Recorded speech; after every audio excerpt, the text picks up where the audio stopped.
And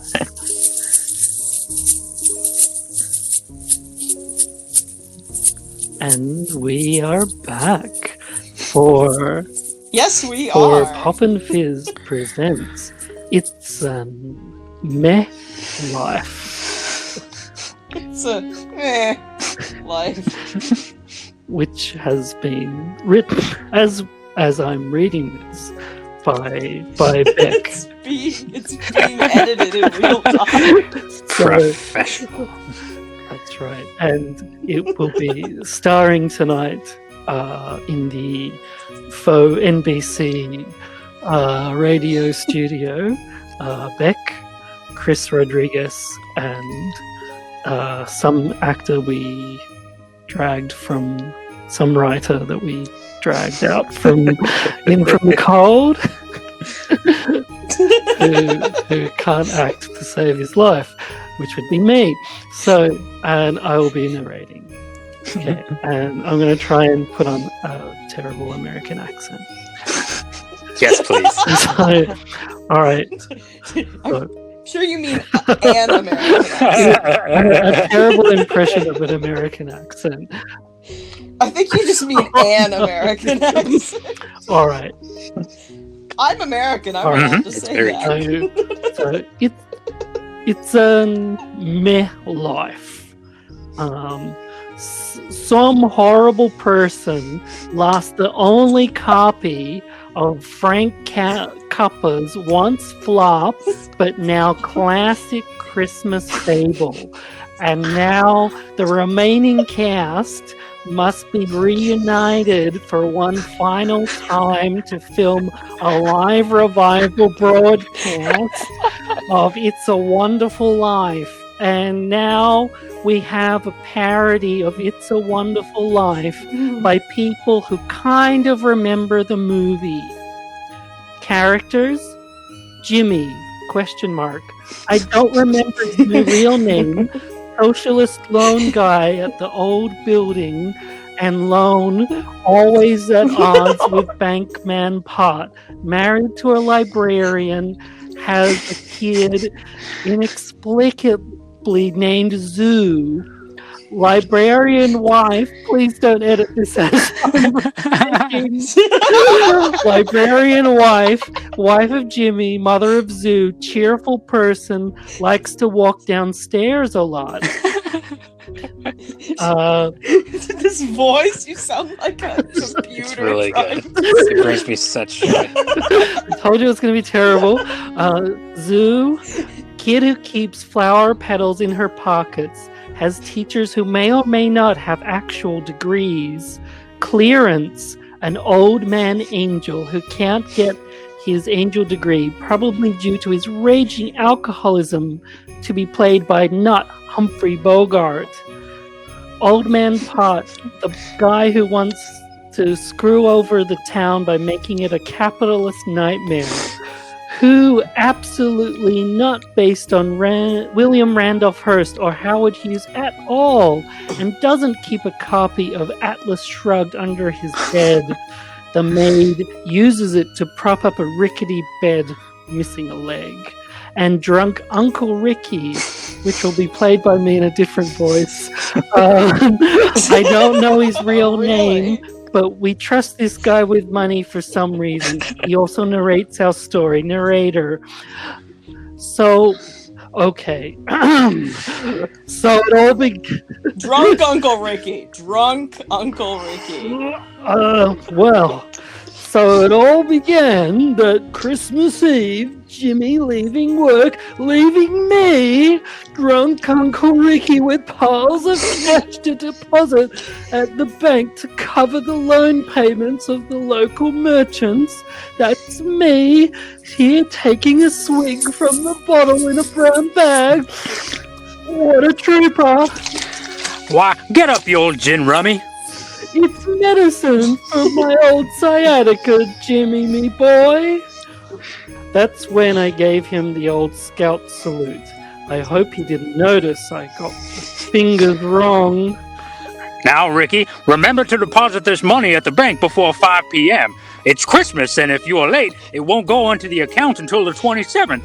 And then we'll be royally screwed because Mr. Pot is basically a mafia loan shark holding the nads of this town in a vice. Sure thing, no problemo, Jimmy, my boy. I'll just pop down to the bank before I go to the bar to get off my head off on the sauce. Too bad the bar is closer to here than the bank. Ricky leaves, noticing it is only 3 p.m. and his flask is empty. Decides to go for a quick drink or two before going to the bank. Later that night, Jimmy's at home with Librarian and Zoo. Guess what teacher told us today, Lay it on me, Dad? kid. Let's see what I'm paying my taxes for. These are flower petals. Put them in your pocket to use as a plot device later, related to I don't know. Christmas. I didn't know I was sending a 12-year-old to film school. Let me ask if they're teaching you any math. As Zoo is about to enter, Librarian comes down the stairs as that was her cue. Fasten your seatbelts. It's going to be a Wrong bumpy movie. night. Jimmy goes to kiss his wife, but she pushes him away. I would kiss you, but I just washed my hair, George. Despite what you said in the previous scene about your drunk uncle, tomorrow is Christmas, and tomorrow the whole damn town is coming for a party, because I do things like that. But my money is tight, and Old Man Pot is just waiting for a chance to turn this into a capitalist society. At this moment, a neighbor runs in looking proper freaked out. Hey there, Jimmy! Old man Bank Pot said he never got the loan payments on the Martians today. Did you take them in, or did you leave them for your drunk uncle like a total idiot, man? Do what? Oh, hell no! What can I do? Tell him to stick it in his I hat. don't think catchphrases will help us now. Bankman Pot swoops in like a bat. Oh, I got no loan payment, Jimmy. And now I am turning this town into my own capitalist paradise with plenty of crime or whatever. That is, unless you get me the money by midnight. Pot laughs sneakily and runs out of the house. Pot Drunk talking to Ricky. himself. Drunk Ricky dropped all that cash right outside the bank and I picked it up. But since he didn't go through the proper banking procedures, even though I have the money and the documentation, I can say I don't. Pocket the cash, force out those socialists, and take over this town. Someday I'll be mayor! Inside the house, Jimmy is having a proper freak out and he runs out and goes to the bridge. Aw, damn it, why was I born? If I didn't exist, I wouldn't have to worry about all this nonsense. So you say you wish you hadn't been born. Okay, buddy, here you go. Jimmy is obviously confused by this dude on the bridge. Who are you? A jumper? Because I have that covered for tonight. Oh, my man, I'm an angel or something. I'm trying to complete a degree equivalency program. If you don't believe me, I'm just Jimmy going to go runs to down the the bar. road into town and suddenly realizes it is all changed. Instead of the wholly owned commune of Peaceful Town, it is called Pottsburg and now has a filthy factory and an ice hockey team with a mascot. Not an ice cream hockey team, an ice hockey team with a mascot that isn't nearly as good as the one for the town nearby. Oh, balls! What have I done? Let me see if my librarian wife remembers me. Jimmy runs to the library where he sees a librarian, but instead of his sexy, stare-loving wife, she is avoiding stares altogether. Hey, Popping up from a bush. hey! Don't be afraid. Don't you remember me? Ah, a man! Don't You've never touch seen me. a man? Ah, call the Jimmy runs when he Pottsburg hears the police whistle. You better run. Talking to himself, Jimmy. Great. This royally sucks. I mean, this is literally pits or the pits. Shelby. Does anybody in this town remember Jimmy anymore? Clearance pops out of nowhere. Sorry for not making it clear, Jim Bob. You wanted to be no more, and I did some bibbidi-bobbidi angel magic and made you no more. Check it. Look, that bro you saved on the ice as a kid, well, he's all dead now, and the sexy librarian you married, she's just a sad librarian who's afraid of stairs. Oh, and drunk Uncle Ricky, well, he's dead, but I ain't telling you how that happened. This is not what I wished for. You're the worst, Clarence. If you didn't do it right, make me alive again, and make sure you put me within running distance of my house. Aw, no skin off my nose. I'm just trying to get my angel GED or whatever, the equivalent of as the high school Things diploma go all for angels. swirly, and Jimmy wakes up on the bridge down the road where he apparently fell asleep. What the? He looks at his watch. It's only 11 p.m. I still have an hour to get Pot his money and ignore the fact that 10 grand or so went missing within 5 feet of the bank that Pot was standing outside of. Jimmy starts running home, and he notices all the places are back to normal. Merry Christmas, old pharmacy! Merry Christmas, old library! Merry Christmas, old dispensary! Merry Christmas, you old building and loan! Jimmy arrives at home out of breath. Librarian and Zuzu are there to meet him. Jimmy, where have you been? Everyone heard that drunk Uncle Ricky lost the cash and got together enough money to repay the bank, totally ignoring the likelihood that Pot picked up the pocket.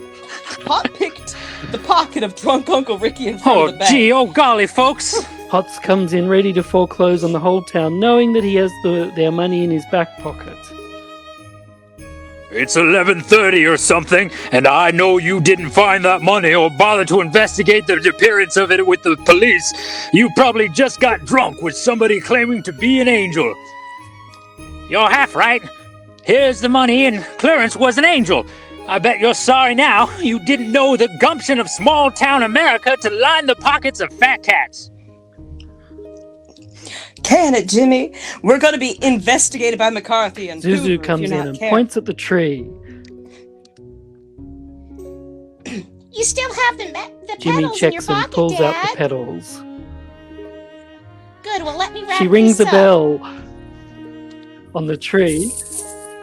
My teacher says that every time a bell rings, an angel gets his GED or whatever the diploma Nice equivalent going, is. Clarence. What's on clearance? You'll There's a have sale. me in the poorhouse in no time. Merry Christmas to all and Wrong all movie. good night. So, that's it. What the hell are you still doing here? Get out of my bathroom and get me some smokes from the store. The end. Yay! Hey. Did it. I apologize for my American accent. You. Well, I apologize. Let's all apologize for our American accents, shall we? Oh, and we're back to having... I don't know where these people were from. They all yeah, got they- weirdly southern. So Yeah, I that's on me. Apparently, everything just kind of drifts towards Southern for me, and I'm not sorry. I'm not. Well, and you didn't completely get rid of all of Betty Davis, because you did include my favorite line of hers of, you know, I'd kiss you, but I just washed my hair. I liked that line, actually. That's why I kept it. Because I felt it was suitable, even Without the Betty Davis reference. Some of the other lines, honestly, Where- I was like, okay, maybe it's a woman who's going through some sort of midlife crisis, thinking she's just saying Betty That's Davis good. lines for no Because reason. I thought, because you sort of had like people being played by like, you know, Humphrey Bogart. So I was like, well, maybe Betty Davis. Wait, did I write that? Oh, I don't see- remember Oh writing no, that. who wrote it? I thought that was you. I I think thought you what wrote that. what sent me was just that likes descending stairs, and I was like, all right, she's Betty Davis. God, I love that so much. It's the Oh. best character description I think I've ever read. Really enjoys walking downstairs. Well, because that's all I could remember in the movie is the first time you see her, she's coming downstairs, and then at the end of the movie, she's coming downstairs, and then in the library, she's Well, there coming down you the go. library Like- stairs, and I was like, what is it with her and Yeah, stairs? some people just really Dramatic. like walking downstairs. Yeah. Well, I mean, you can show off the nice dress, the dramatic entrance. So I might have to bid both of you adieu. Oof. Oh my goodness, yes. It's late. It is getting Yes, quite it is late getting for the late. Hamish. So, thank you for joining our Christmas. Yay. Yes! Thank you so much for joining Christmas with us, Chris. Yeah, Merry Rodriguez. Mimas to you all. That's right. And Merry And Rodriguez. please tune in next time for our episode with Chris Watts and Chris White. Wow. Christopher So many White. Chris's. So many Chris's. So many Chris's. So many. It's a secret. Don't let And everyone know. And we love all of them. Aw. Yeah. Kids. Hey. Yeah. Oh, every other podcast is going to be I know. to do this. Collect Chris's like Pokemon. That's right. Yeah, you're all the same type of Pokemon, but you know how each Pokemon has its own like little personality. Like how sometimes they wear. I like to think I'm the Squirtle with sunglasses, just like real cool. Of course. What other Squirtle let's would you be? Let's be fair here. I'm the cool one, so.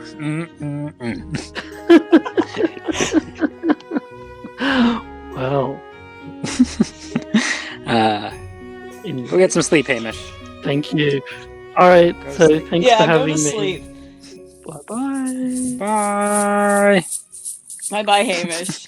Comrades, a very good movie podcast featuring all of your favorite actors and all of those films from the cults, the cult films, the films about cults, the people obsessed with films. Are you looking for this? Well, Pop and Fizz, this is the podcast for you. I've heard about this somewhere.